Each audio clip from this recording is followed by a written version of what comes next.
আসসালামু আলাইকুম ওয়া রাহমাতুল্লাহি ওয়া বারাকাতুহু। আজকে আমরা কিভাবে কাজা নামাজ পড়বেন এ নিয়ে আলোচনা করব। তাহলে চলুন আজকের ভিডিওটি শুরু করা যাক। কিভাবে কাজা নামাজ পড়বেন।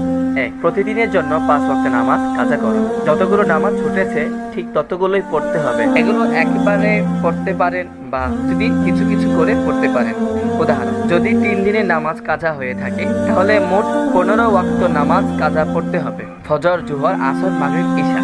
চাইলে প্রতিদিন 1 বা 2 দিনের কাজা আদায় করতে পারেন। 2. কাজা নামাজের নিয়ত।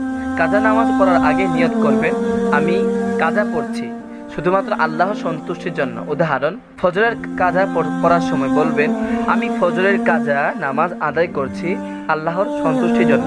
জোহরের কাজা পড়তে, আমি জোহরের কাজা নামাজ আদায় করছি আল্লাহর সন্তুষ্টির জন্য। কাজা নামাজের জন্য আলাদা কোনো বিশেষ দোয়া বা নিয়ম নেই, ঠিক স্বাভাবিক নামাজের মতোই পড়বেন। অসুস্থতার কারণে নামাজ না পড়লে কি গুনাহ হবে? না। যদি আপনি সত্যি শারীরিকভাবে সম্পূর্ণ অক্ষম হন, ইসলামে রোগীদের জন্য নামাজের সহজ ও বিকল্প পদ্ধতি রয়েছে। রাসূল সাল্লাল্লাহু আলাইহি ওয়াসাল্লাম বলেছেন, তুমি দাঁড়িয়ে নামাজ পড়ো, যদি সক্ষম না হও তবে বসে, আর যদি তাও না পারো তবে শুয়ে পড়ো। তাই ভবিষ্যতে এমন পরিস্থিতি হলে হাত পা না ধুতে পারলেও শুয়ে বসে বা ইশারায় হলেও নামাজ আদায় করার চেষ্টা করুন। সুস্থ হয়ে গেছেন, এখন কি করবেন? এখন কাজা নামাজ আদায় করুন।